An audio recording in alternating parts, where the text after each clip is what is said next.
Aujourd'hui, on continue encore l'étude sur la foi. On a encore quelques leçons à voir là-dessus.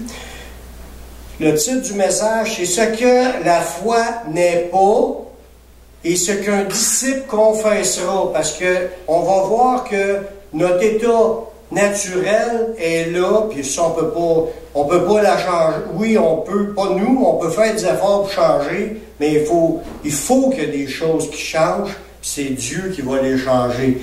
Qu'est-ce qu'un disciple doit faire quand il vit dans des choses qui n'est pas selon Dieu? Il va demander à Dieu, puis Dieu va agir. Mais entre-temps, il va confesser, c'est comme on a vu dans les chants, il va confesser le secours de Dieu.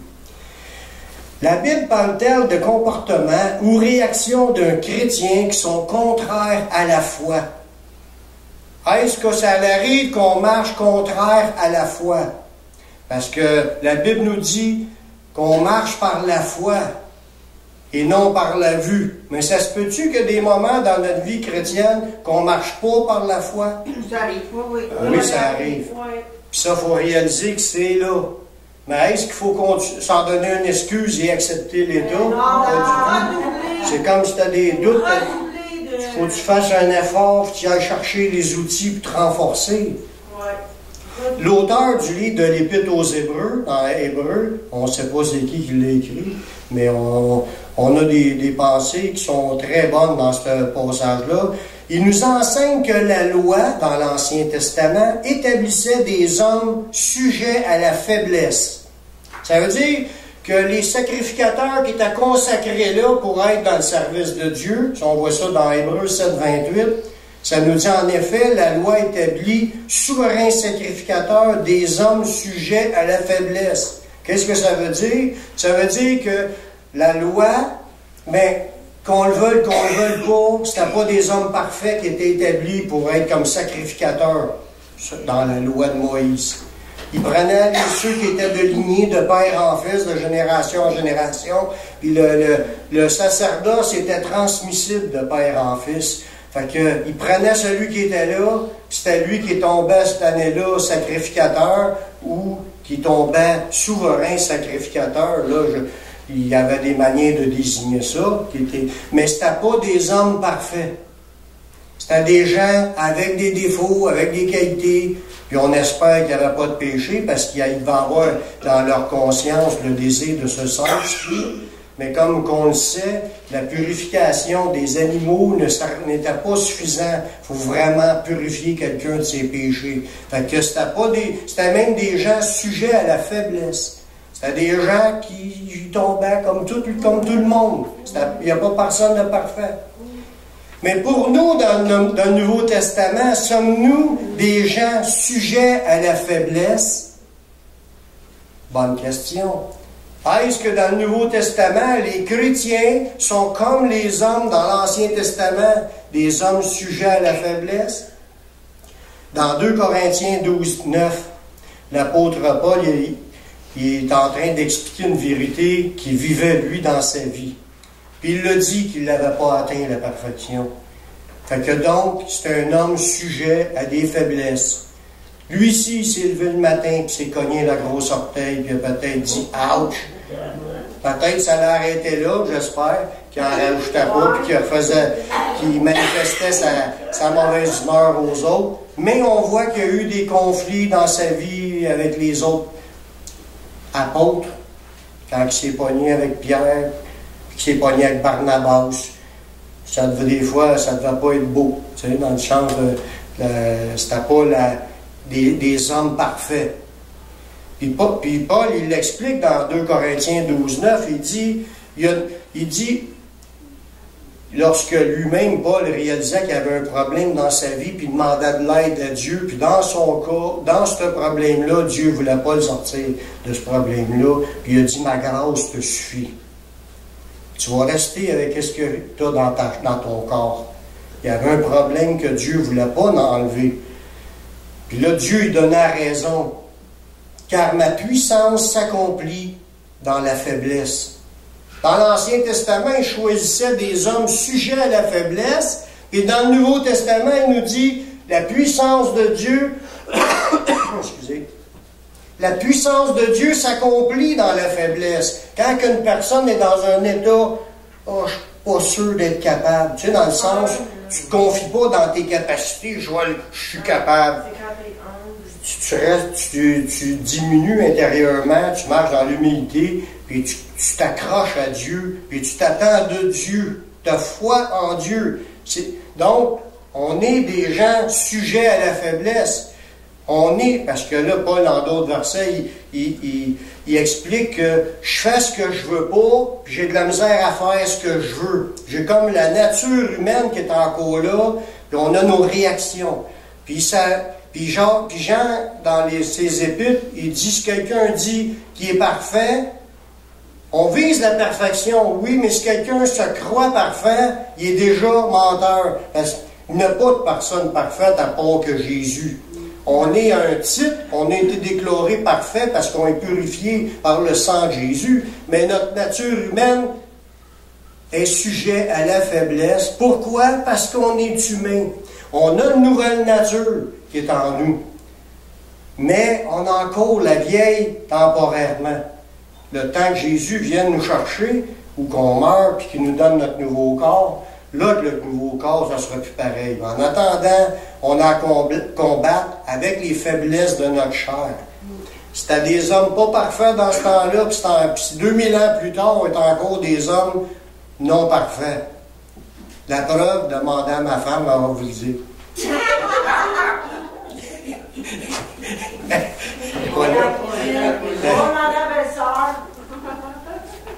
Je m'en mêle pas, c'est trop grave.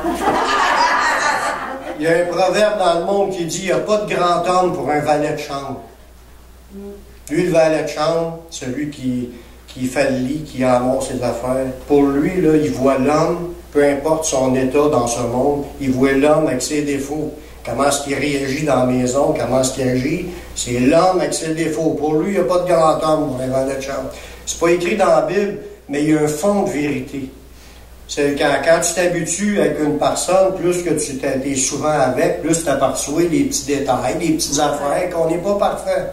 Puis il faut se l'avouer. Si on pense qu'on est parfait, on fait fausse route. On est parfait en Jésus, oui, en titre, mais on vise à se perfectionner dans notre comportement.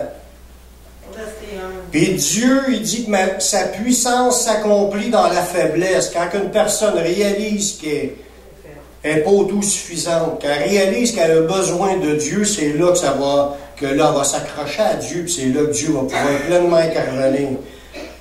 Puis là, Paul, il dit, je me glorifierai donc bien plus volontiers de mes faiblesses, afin que la puissance de Christ repose sur moi.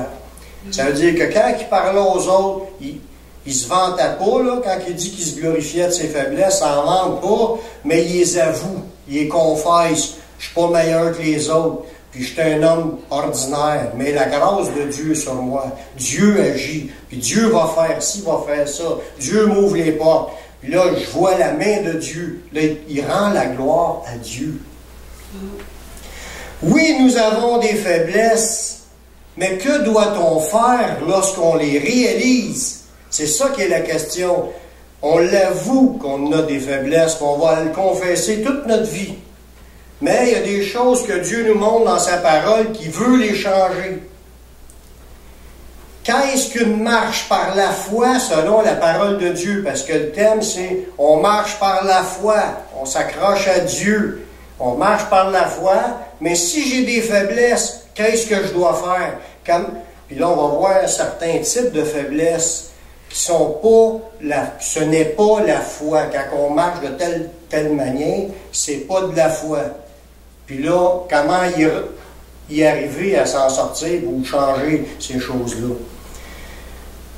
Quand on parle de marcher par la foi, puis là, on regarde l'ensemble des églises partout, puis les gros ministères, puis il y a bien des affaires qui se produisent. C'est pas toujours la volonté de Dieu que ça se passe comme ça se passe. Il y a beaucoup de gloire humaine, des gens qui s'élèvent, des gens qui profitent de leur position, puis ils ramassent le magot dans leur poche. Puis il y en a d'autres qui s'en tirent une gloire, puis ils prêchent Christ pour la gloire, par envie, pour causer du trouble. il y a toutes sortes de raisons pour que le monde serve le Seigneur puis qu'il agisse dans son Église. Mais on retient certaines affaires pour pouvoir... On ne regarde pas les autres, on va se regarder soi-même. Première chose qu'on remarque de ce qui n'est pas la foi. La foi n'est pas un spectacle dans le but d'élever les hommes.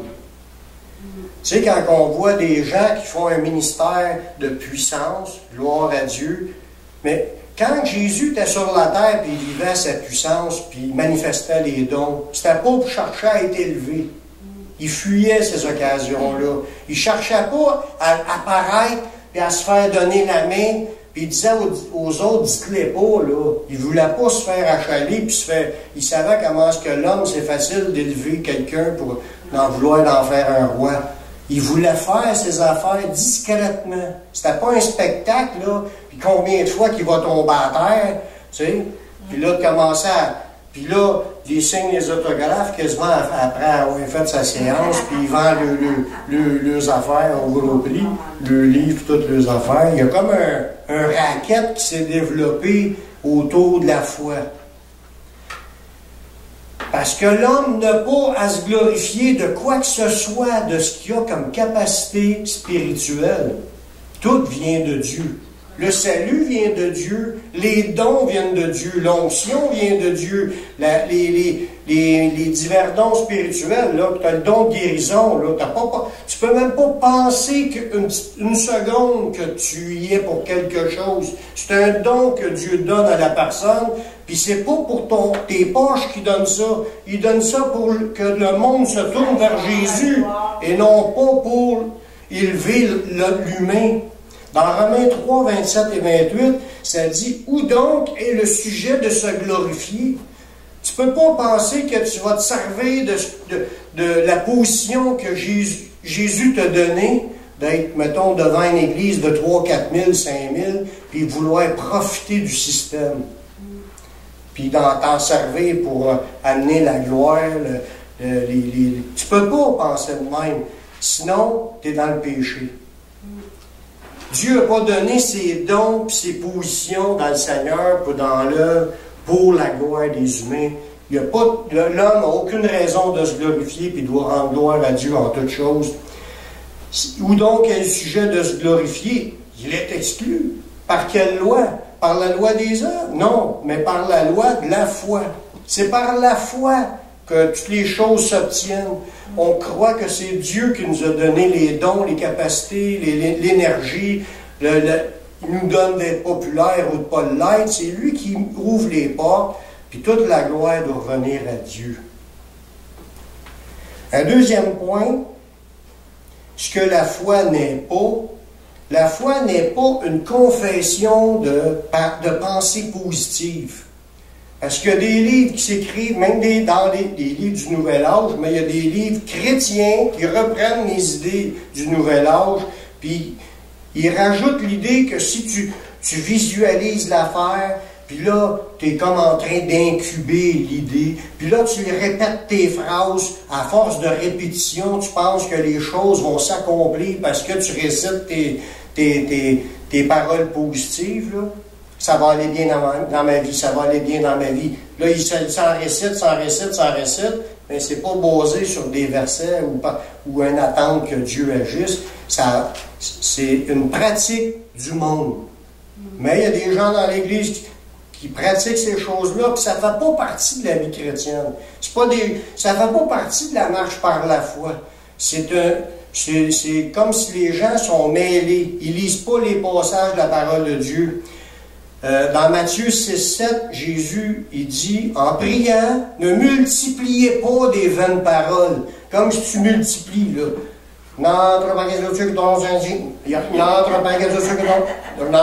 Il répète, quand il en fait 40, puis il fait une autre sorte de prière, il en fait une autre sorte de 30.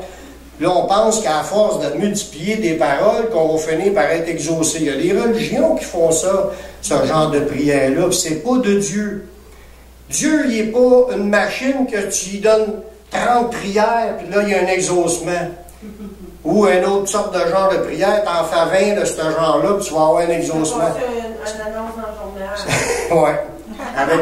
Puis tu mets une annonce dans le journal, puis tu demandes au monde. C'est pas ça la foi. C'est pas ça marcher par la foi. C'est de croire que Dieu il entend tes prières. Tu crois que Dieu est là. Il est ressuscité. Jésus, il dit, je suis avec vous tous les jours. Il est là. Il tient notre vie dans sa main. Fait qu'il est là. Tu as juste besoin d'y dire. Tu n'as pas besoin d'y répéter 20 fois. Des fois, notre femme peut nous répéter 20 fois de faire quelque chose. Mais à Jésus, tu n'as pas besoin. Il a une bonne mémoire.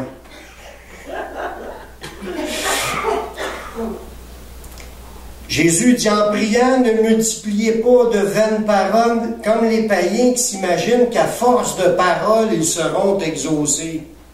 C'est pas à force de paroles, c'est des prières de foi que Dieu va entendre. On le sait qu'il est là, on le sait qu'on a le droit d'y demander dans le nom de Jésus. Tous les mérites des exaucements, c'est à cause de Jésus. Fait que je demande par la foi, en croyant que je m'approche de Dieu, j'ai le droit de m'approcher de Dieu, parce que Jésus a tout accompli, il m'a ouvert la porte. Je n'ai qu'à le demander, puis en croyant que je l'ai reçu, puis je vais le voir s'accomplir. Fait que Jésus nous entend. C'est ça des prières de la foi. Tu peux la répéter à tous les jours. C'est pas, là, quand je parle de répétition, ça ne veut pas dire qu'on ne demande pas plusieurs fois. Jésus était dans le jardin d'Éden, là, il a demandé 3 fois la même prière. Juste avant de se faire crucifier. Ça ne veut pas dire qu'on ne peut pas répéter la même phrase, mais la répéter, tu répètes ton idée, mais en y pensant, puis en y croyant, puis tu répètes la chose. Mais ce n'est pas une prière apprise par cœur qu'on récite, voyez-vous. La foi saine demande l'attachement et la confession de nos paroles, là, basées sur la Bible et non sur les autres livres. Quand on marche par la foi, on marche par la foi dans les déclarations de Dieu. Dieu a dit. La parole de Dieu dit. Pas Pierre-Jean-Jacques a dit. Ça fait une différence parce que quelqu'un ne lit pas la Bible puis qui se fie aux enseignements qu'il entend, soit celles du pasteur à l'église où il va, ou sur Internet, quand on a des tonnes de prédicateurs. Puis tu écoutes les pasteurs, puis là, ils disent plein d'affaires. Là, tu te sers de ça. Non, ça n'a zéro puissance. C'est la parole de Dieu qui est puissante, puis qui est vraie. Puis les exemples de la Bible, c'est Dieu qui a permis qu'on les ait pour s'en servir. C'est des exemples donnés pour nous instruire, nous enseigner, pour nous révéler ce qu'on devait suivre. C'est sûr que Caïn et Abel, il y en a un qui a offert ses patates, puis l'autre qui a offert un agneau. Chacun s'est approché comme qu'il pensait. Mais Dieu, il a quand même dit, c'est de cette façon-là, selon Abel, que je veux que vous approchiez de moi. Dieu a dit dans sa révélation, j'aime quand on m'offre des agneaux. Là, l'autre n'était pas content parce qu'il offrait ses patates. Il était cultivateur. Puis là, il a pogné un dinde. Puis il s'est découragé, il a tué son frère. Mais au lieu de ça, prends tes patates, achète un agneau, puis présente-toi avec la manière que Dieu veut. Mais où est-ce qu'elle est la manière que Dieu veut qu'on s'approche de lui? C'est dans la Bible. Tout est déjà révélé. On n'a pas besoin de chercher des nouvelles manières, puis de présenter ça à notre manière. Tout est là. Lisons la Bible, puis mettons moins d'efforts. Je ne dis pas qu'on ne doit pas écouter des prêches, mais notre foi ne doit pas être basée sur les prêches. La foi doit être basée sur les versets. C'est la parole de Dieu qui est la puissance qui sauve, pas ce que Daniel Poulain dit. Fait que vous pouvez l'écouter si ça vous dit, mais écoutez les versets, retenez les versets. Puis quand vous présentez à Dieu, présentez sur des versets. Dans Tite 1,13, Paul est en train d'expliquer ça à Tite, cette idée-là. Il dit, c'est pourquoi reprends-les sévèrement. Il y a des gens là, qui disaient des prophéties qui n'étaient pas de la Bible. Puis là, il dit, reprends-les sévèrement afin qu'ils aient une foi saine. On veut marcher par la foi, mais il y a un moyen d'arriver à une foi saine. Ce qui est saint, ce qui est biblique, ce qui est consacré, ce qui appartient à Dieu. Excusez. Et qu'il ne s'attache pas à des fables judaïques puis à des commandements d'hommes qui se détournent de la vérité. Voyez-vous, même dans ce temps-là, Paul expliquait de s'attacher pour avoir une foi saine, laisser faire les fausses prophéties, laisser faire les fables, laisser faire les légendes urbaines, laisser faire toutes les choses pas vraies. Et même les commandements d'hommes. Laissez faire le reste. Ce qui est important, c'est qu'est-ce que Dieu dit. La parole de Dieu. Ayons une foi saine, basée sur les saintes Écritures. Marcher par la foi, c'est marcher selon ce qui est déjà là. Tu avances avec ce qu'il y a là, puis tu resteras à l'écoute de Dieu pour les œuvres comme secondaires. Les œuvres selon l'appel que Dieu met sur notre cœur, notre vie, selon ce qu'on est appelé. On va voir d'autres points, comme je disais tantôt, on n'est pas parfait. On apprend à le devenir. Mais il faut pour devenir, pour qu'une chose change, il faut que j'en entende parler. Quand j'en entends parler, là, après ça, on fait attention, puis on remarque, puis là, on prie pour ça. Le manque de foi, écoutez bien celle-là, là, on va apprendre à marcher par la foi. Mais le manque de foi par les inquiétudes de manger, boire, le vêtement, c'est un problème, cela. Là. Il y a beaucoup de gens qui ne marchent pas par la foi. Ils manquent de foi quand ils parlent, parce qu'ils se mettent à s'inquiéter au niveau du manger, du boire puis de leurs vêtements. Qu'est-ce qu'on va manger? Qu'est-ce qu'on va boire? De quoi je vais être habillé? Là, on s'inquiète.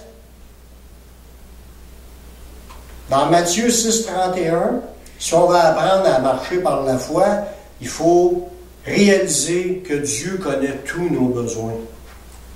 Jésus l'a enseigné, ne vous inquiétez donc point. L'inquiétude, là, quand tu t'inquiètes, ça peut arriver une petite inquiétude, mais aussitôt tu réalises que tu as l'inquiétude. Seigneur, je remets ça entre tes mains. C'est naturel, là. On est des hommes sujets à la faiblesse, on peut vivre des inquiétudes. Mais qu'est-ce qu'on fait avec quand on en vit une? Ouais. Jésus dit, ne vous inquiétez donc point, puis ne dites pas que mangerons-nous, que boirons-nous, de quoi serons-nous vêtus? Car toutes ces choses, ce sont les païens qui les recherchent. Votre Père céleste sait que vous en avez besoin. Cherchez premièrement le royaume et la justice de Dieu, puis toutes ces choses seront données par-dessus. Fait que quand tu veux marcher par la foi, tu t'inquiètes pas, tu t'inquiètes plus sur qu'est-ce que tu vas manger, qu'est-ce que tu vas boire, de quoi tu vas être vêtu, tu vas savoir un toit sur la tête. Tu vas-tu ci, tu vas-tu ça. Dieu, il sait qu'on a besoin. Marcher par la foi, c'est commencer à faire confiance à Dieu. Qu'est-ce qu'on peut répondre dans ça quand on dit qu'on marche par la foi? Mais la marche par la foi dira, dans Philippiens 4, 19, « Mon Dieu pourvoira à tous vos besoins selon sa richesse avec gloire en Jésus-Christ. » Ça, c'est une bonne parole à dire. « Mon Dieu pourvoira en toutes choses. Mon Dieu pourvoira à tous mes besoins. » Quand tu marches par la foi, tu vas dire, « Oh non, je ne suis pas sûr. » Non. Mon Dieu pourvoira. On ne se laisse pas aller à critiquer ou à manifester nos inquiétudes. Le boss de l'inquiétude vient, tout de suite, tu dis, mon Dieu pourvoira tous mes besoins. Quand Abraham est allé pour offrir son fils en sacrifice, qu'est-ce qu'il a répondu à son fils? Il dit, l'Éternel pourvoira à l'agneau. C'est Dieu qui va pourvoir. Il dit, je vois le feu, je vois le bois, mais je ne vois pas l'agneau. Mais l'Éternel va pourvoir à l'agneau. Mon Dieu pourvoira. Il faut apprendre à répondre par la foi. Dieu va pourvoir. La connaissez-vous? Pouvez-vous dire ça? Êtes-vous capable de dire ça? Dieu va pourvoir. Amen. Dieu va pourvoir. Dieu pourvoira. J'ai pas besoin de m'inquiéter, Dieu va pourvoir. C'est ça, marcher par la foi. Dieu va pourvoir. Quand tu pars avec cette idée-là, après ça, tu confesses ça dans tes moments d'inquiétude. Dieu va pourvoir. Tu ne seras pas rongé par l'inquiétude, puis tu ne tomberas pas sur un down par l'inquiétude. Ce que je voulais peser, c'est que nous sommes tous pécheurs. Ça peut arriver à tout le monde de s'inquiéter. Même les plus grands prédicateurs dans ce monde, ils peuvent s'inquiéter. Mais si on ne se laisse pas aller dans l'inquiétude, aussitôt quand ça vient, il faut confesser un verset de foi. Dans d'autres situations que la Bible nous montre, le manque de foi dans la marche par la peur, quand on a peur d'une situation. Ça crée une instabilité dans notre vie, ça, quand on a peur. Il y en a qui marchent sans peur dans leur vie. Gloire à Dieu s'ils n'ont pas de peur. Mais la majorité du monde ont vécu des peurs. Peu importe la situation. Mais quand tu as des peurs, là, ça peut paralyser, ça peut te bloquer, ça peut te faire t'empêcher d'avancer dans ta vie. Il y en a qui ne foncent pas dans rien parce qu'ils ont peur.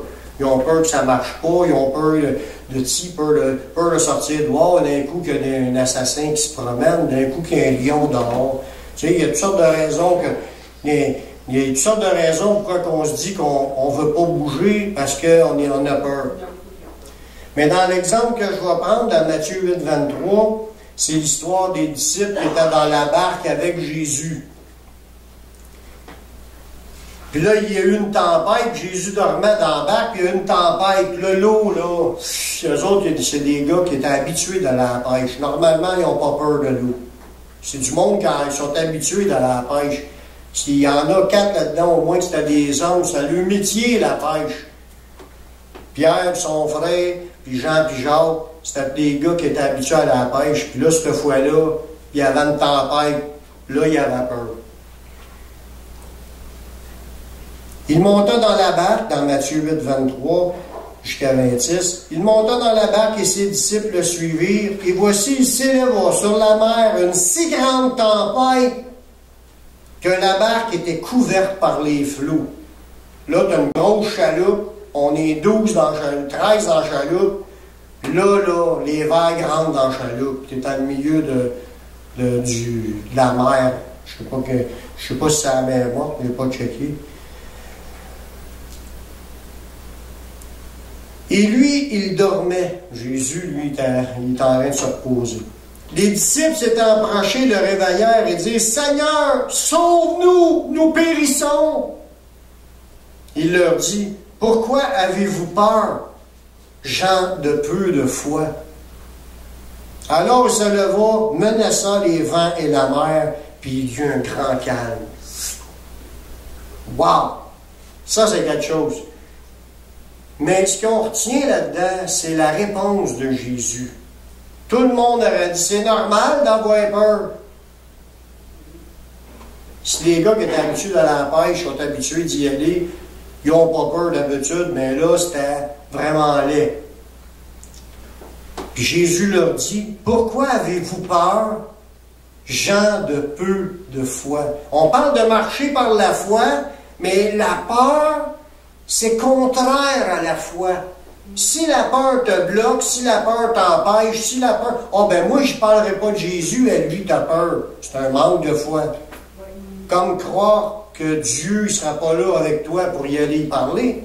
C'est comme si tu penses que tu es tout seul. Tu n'es pas tout seul. Jésus est dans la barque.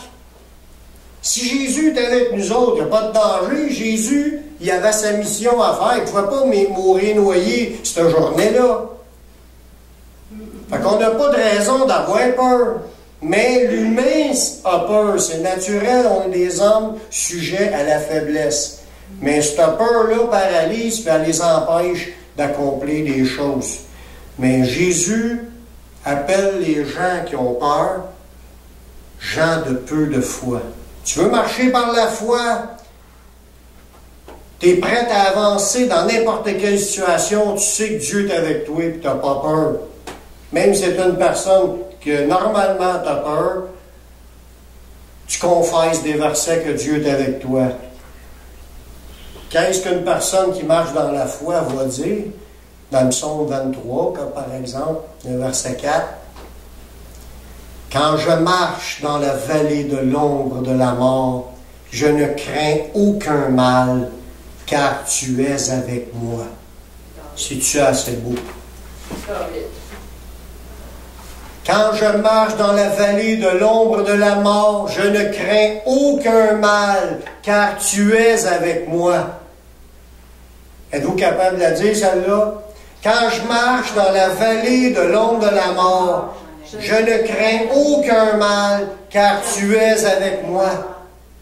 S'il y a des peurs qui montent, des frayeurs, peu importe la cause de la situation, quand je marche dans la vallée de l'ombre de la mort, je ne crains aucun mal, car tu es avec moi. Pourquoi qu'on n'a pas peur? Parce que Dieu est avec nous. Alléluia! Tu marches par la foi, tu as des peurs. Mais quand je marche dans la vallée de l'ombre de la mort, je ne crains aucun mal, car Dieu est avec moi. Amen. Gloire à Dieu. Un autre exemple qu'on trouve dans la Bible, le manque de foi dans les doutes. Parce que le doute, veut pas, le doute, c'est de douter ce que Dieu dit, ce que Dieu est réellement là. Dieu, sa parole est-tu vraie? Ça va-tu arriver? Ça marche-tu? Toutes les paroles comme pour remettre en question ce qui a été déclaré par Dieu. Là, on parle dans un autre exemple de Matthieu 14, 28. Quand Pierre il était dans la barque, là, Jésus marcha sur l'eau. Une tempête là, avec, là. Puis il y avait de la misère à la gang là, à se rendre. Parce qu'il ramait, mais le vent était contraire. Quand le vent est contraire d'une chaloupe à la rame, tu donnes un coup, ça recule. Le vent te pousse, des fois, tu avances un bout, tu recules, c'est long de traverser. Puis là, Jésus marcha sur l'eau. Il est en train de dépasser en marchant. Ça faisait un bon bout qu'il était parti avant lui. Il a dit, allez-y, traversez l'autre bord, je vais aller vous rejoindre. Il est allé le rejoindre à pied en marchant sur l'eau. Gloire à Dieu, ça devait être un spectacle extraordinaire. Mais quand ils ont vu Jésus marcher sur l'eau, ils ont tous été saisis de frayeur. Ils pensaient de voir un fantôme. Là, on va dans Matthieu 14, 28. Là, il y a Pierre, puis il a crié à Jésus, il a parlé à Jésus. Pierre lui répondit, Seigneur, si c'est toi. Parce que là, il voulait avoir une confirmation. C'est Jésus qui est là, qui s'en vient en marchant sur l'eau. Ordonne que j'aille vers toi sur les eaux. Il attendait juste une parole dans... Ordonne-les, là, puis je saute. Je vais te rejoindre. Allez. Il avait une super de foi, là. Où tu sois prêt à se dire, c'est Jésus qui marche sur l'eau. Il a juste besoin de dire une parole, puis je débarque, puis moi aussi, je vais y aller, puis je vais marcher sur l'eau. Il avait la foi. Puis Jésus, il a dit, viens. Waouh! Restez ici, puis les gars, ils débarquent de la barque. Il a marché un bout. Gloire à Dieu, la puissance de Dieu l'a maintenu à marcher sur l'eau. Un bout. Jusqu'à temps qu'il commence à regarder chaque bord. Wow! Les grosses vagues, là, il a commencé à être distrait. Puis là, il a coulé. Mais c'était quand même extraordinaire. Pierre est sorti de la barque et marcha sur les eaux pour aller vers Jésus. Il y a le monde essaie de dire, ouais, c'est parce qu'il savait où c'était les roches. Il n'y a pas de roches. C'est en plein milieu de la mer. Mais voyant que le vent était fort, il eut peur. Une distraction dans sa foi. Et comme il commençait à s'enfoncer,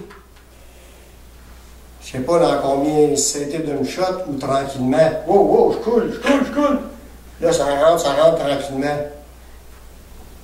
Il s'écria, Seigneur, sauve-moi. Aussitôt, Jésus étendit la main puis le saisit. Hey, ça devait être encore une chose extraordinaire.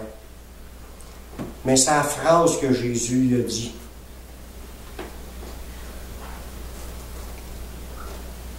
il venait de marcher quelques pas sur l'eau. Ça, c'est gloire à Dieu, c'est un miracle extraordinaire. Il avait la foi. Il a marché par la foi un bout jusqu'à temps que le doute embarque, puis là, il s'est mis à couler. Puis Jésus, il répond, « Homme de peu de foi, pourquoi as-tu douté? » Il y a un secret là-dedans, il y a une révélation. Jésus a dit « Viens ». Le fait que Jésus dise « Viens », ça devait être suffisant pour dire « J'y vais ». Il a marché sur l'eau un bout jusqu'à temps qu'il oublie que c'est Jésus qui venait de dire « Viens ». Il s'est mis à penser à tous les autres détails autour. Là, il a commencé à douter. Homme de peu de foi, pourquoi as-tu douté? On veut marcher par la foi dans notre vie. Il y a des choses qui nous arrivent dans le but de nous distraire, pour nous empêcher d'entrer dans la foi qui vit les miracles. Est-ce qu'il y a juste Pierre qui est appelé à vivre ces choses-là? Non. C'est pas écrit. Mais il a dit, voici les signes qui accompagneront ceux qui auront cru. Quand tu crois, tu peux voir qu'il imposer les mains aux malades seront guéris, ils chasseront des démons, ils saisiront des serpents, s'ils boivent quelques breuvages mortels, il ne leur fera point de mal. Là, il en nomme une coupe, mais dans la Bible, tu en vois plein de miracles qui s'est produit. Des paroles de révélation, des prophéties, des guérisons, des miracles. Quand on est paralysé par des situations qui nous font peur, qu'est-ce qu'on doit déplorer? Est-ce qu'on doit se laisser arrêter et commencer à couler? Ou on doit dire, comme Romains 8, 31, que dirons-nous donc à l'égard de ces choses? Si Dieu est pour nous, qui sera contre nous? Si Dieu est avec toi, qui va être contre toi? Personne ne peut t'arrêter. Tu vas avancer par la foi. Dieu est avec moi, je vais y aller. Dieu était avec Jésus, là, il a dit, viens. La parole était pour lui. Il a été par la foi qu'il a marché un bout jusqu'à temps qu'il doute, mais il n'aura pas dû douter. Puis nous, c'est la même chose. On est tous appelés à des tâches différentes. Il nous dit, viens. Là, on est à lui, là, on court après lui. Ne nous arrêtons pas. Laissons-nous pas intimider par ce qui nous arrive. Arrêtons pas de croire, puis d'avancer, de marcher par la foi. Sinon, on va se faire dire la même chose. Pourquoi te douter? Je t'ai dit, viens. Si Dieu nous dit, viens, allons-y. Si Dieu est avec nous, oubliez le reste. Si Dieu vous a dit, vas-y, fais ça, vas-y. Laisse-toi pas intimider. Une autre raison, un autre manque de foi qui peut arriver à des gens de faiblesse, c'est lorsqu'on est tenté par le diable et par le péché. Ça peut arriver à tous les chrétiens, puis ça peut arriver, ça va arriver, ça l'a arrivé, puis ça va arriver encore, d'être tenté par le diable et par notre chaîne, les tentations du péché. Est-ce qu'à cause de cela, je vais abandonner la foi ou je vais relâcher dans la foi parce que je vais aller par là? Parce que j'ai une tentation, parce que j'ai une épreuve, parce que j'ai des attaques, parce que je suis oppressé, parce que je suis achalé, parce que je suis malade, peu importe les choses qu'on vit. Dans 1 Pierre 5, 8 et 9, on en parle souvent, d'être sobre, de veiller. Votre adversaire, le diable, rôde comme un lion rugissant, cherchant qui il dévorera. Puis l'autre phrase est autant importante, puis même plus importante que celle-là. Résistez-lui avec une foi ferme. La différence de la fermeté, c'est quand tu es rendu ramolli, quand tu es ferme, il n'y a pas de peut-être. Excusez. Résistez-lui avec une foi ferme, sachant que les mêmes souffrances sont imposées à vos frères dans le monde.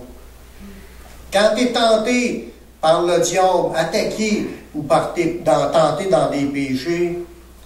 Mais quand tu dis, tu marches par la foi, mais tu vas répondre qu'avec le verset Matthieu 4,10, Jésus lui dit, « Retire-toi, Satan » ou « Arrière de moi, Satan ». Car il est écrit, là tu sors la phrase, le verset, la promesse. Lui, il essaye de te dire des doutes pour essayer de te faire douter parce que tu as péché ou il te rappelle ton passé, puis là, il veut que tu te sentes coupable. Arrière de moi, Satan, il est écrit. Il est mort sur la croix pour pardonner mes péchés. Je suis pardonné. Je n'ai pas d'affaire à laisser aller les culpabilités quand tu as déjà confessé ces affaires-là. Ça, je donne un exemple, mais dans toutes les attaques qu'il peut faire, tentation, s'il y a une tentation de tomber en adultère, oh oui, elle est cute, ils sont belles. Les fils de Dieu virent que les filles des hommes étaient belles. C'est naturel de voir qu'il y en a des belles. Ça peut être, il peut en avoir des belles. Oui, il y en a des belles filles autour, oui, puis moi, je n'ai pas question. Dieu dit, tu ne feras point d'adultère.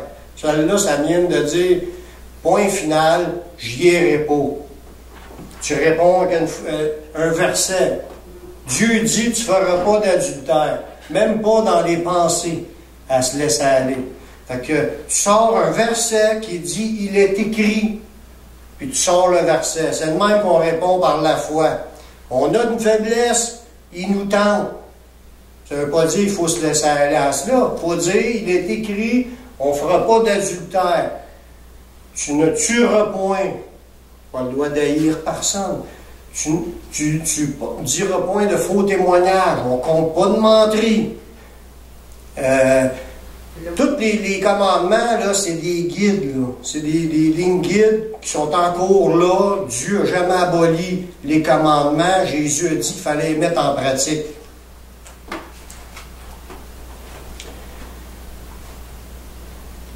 Le manque de foi, des fois qu'on peut avoir en manquant de persévérance. On commence quelque chose, mais on manque de foi, puis on se rapprête. Bon, ça ne me passe pas ce que je pensais. Ah, c'est un petit peu trop compliqué. Ah, c'est un petit peu trop, mais on se trouve des raisons pour lâcher. Si on a un appel, que Dieu nous appelle à quelque chose, persévérons. La victoire est pour ceux qui persévèrent. Dans Hébreux 6,12, ça dit « En sorte que vous ne relâchiez point et que vous imitiez ceux qui, par la foi et la persévérance, héritent des promesses. » Il ne faut pas se relâcher. Il ne faut pas « Oh, je suis tanné. » On laisse aller l'affaire. Dieu nous appelle à quelque chose, on embarque, comme suivre Jésus par exemple. Tu as accepté Jésus, tu n'as pas accepté Jésus même pour 5 ans ou 10 ans. Il faut que tu persévères jusqu'à la fin. Tu vas t'accrocher au Seigneur, puis je lâche pas. Il faut que tu arrives à être un imitateur de ceux qui, par la foi et la persévérance, héritent les promesses. Tu veux marcher par la foi, mais marche par la foi et la persévérance, puis là, tu vas hériter les promesses. Quelqu'un qui marche par la foi, il va dire, comme dans Matthieu 24, 13, Jésus le dit, c'est celui qui va persévérer jusqu'à la fin qui sera sauvé. Ça, c'est une parole que Jésus a dit, et tu peux te servir de ça pour te motiver à persévérer. Ça ne te tente plus, tu as le goût de lâcher le Seigneur. C'est celui qui persévérera jusqu'à la fin qui va être sauvé. Un dernier point, des fois c'est le manque de foi en ne croyant pas aux promesses dans la parole de Dieu. Dans Romains 4, 20, ça nous parle de l'exemple d'Abraham, qui lui, il avait eu une promesse à l'âge de 70 ans, sa femme était stérile, il n'a jamais eu d'enfant, il était rendu à 70, puis il aurait aimé avoir un enfant. Puis Dieu lui a dit, tu vas en avoir un enfant. Puis tu vas avoir une multitude qui va sortir de tes entrailles, une multitude de toutes les nations. Mais il dit, ta postérité, elle va être aussi nombreuse que le sable de la mer. puis aussi nombreuses que les étoiles du ciel. Une multitude incalculable qui va sortir de ta postérité. Puis sa femme était stérile, puis lui... Puis là, ils ont entendu, là, il y avait 70 à peu près. Puis il a eu son enfant à 99 ans. Puis sa femme en avait 90. Puis c'est arrivé à plusieurs moments où il y a eu des hauts et des bas dans sa foi pour mettre à l'épreuve sa foi. Dans Romains 4,20, il parle de lui, puis il dit « Il ne douta point par incrédulité au sujet de la promesse de Dieu. » Quand Dieu promet quelque chose, il n'y a pas de place au doute. C'est pas n'importe qui. Le Dieu est capable d'accomplir 100% tout ce qui est promis. Il n'y a pas une promesse de la Bible que Dieu ne tiendra pas. Sa parole demeure éternellement. Puis Dieu ne ment point. Il y en a juste un qui ment, c'est le diable. Dieu ne ment pas. Et tout ce qui est écrit là va s'accomplir tel que ça a été dit. Et toutes les promesses sont là pour tous ceux qui ont la foi, peuvent les saisir, puis on les confesse, puis Dieu ne ment point, puis ce que Dieu a promis, il est capable de l'accomplir. Amen. Il ne doute point par incrédulité quand on doute, c'est parce qu'on est en train de devenir incrédule. Il faut s'arrêter, là. Wow, le doute. Il n'est pas question de douter sur ce qui est écrit. C'est la parole de Dieu. Si Dieu serait un menteur, mais Dieu devrait se juger lui-même parce qu'il viendrait d'enfreindre un des 10 commandements. Dieu ne peut pas mentir. Il a promis ce qui est promis, puis ce qu'il a promis, il est capable de le faire. Il a la puissance pour le faire. Fait qu'il ne doute point par incrédulité au sujet de la promesse, mais il fut fortifié par la foi, donnant gloire à Dieu. Merci Seigneur de mon fils qui s'en vient. Je ne l'ai pas encore, ça prend du temps. Il y a eu des attaques, des idées. Il a pensé que peut-être qu'il faut que je fasse un enfant avec ma servante, puis qu'on va le donner. Non, Dieu a dit, ça ne sera pas lui. C'est un qui va venir de Sarah. Puis ça a été plus tard, une douzaine d'années plus tard. Fait que, même s'il n'a pas douté qu'il y aurait un fils, mais il a essayé d'accomplir la promesse par lui-même. Peut-être que Dieu a besoin d'aide. Dieu n'a pas besoin d'aide. Ce que Dieu a promis, capable de le faire. Puis il a gardé la foi, puis il s'est fortifié en disant « Merci Seigneur que tu me l'as promis, puis je l'attends. » Puis ça n'a pas de l'air à arriver tout de suite, mais je continue à l'attendre. Puis merci Seigneur pour ce que tu vas faire. Je l'attends, puis je le crois. Puis merci Seigneur. Il s'est fortifié en rendant grâce à Dieu d'avance. Merci Seigneur pour ta promesse. Merci pour ce qui s'en vient. J'avais des choses, des problèmes dans vos vies. Merci Seigneur pour tes promesses, les choses vont s'arranger. On donne gloire à Dieu, on remet notre problème dans les mains de Dieu. Dieu est capable de pourvoir à tous nos besoins. Besoins, je ne parle pas, ne demandez pas un Cadillac.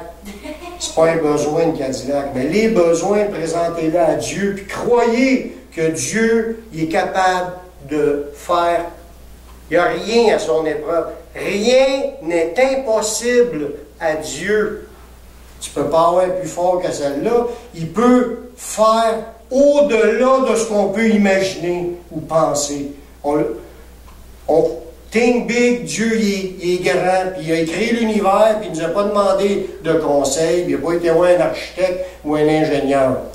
Il a créé l'univers, puis quand il était capable de la faire, puis il nous a créés, puis il est capable de s'occuper de nous dans tous les petits détails.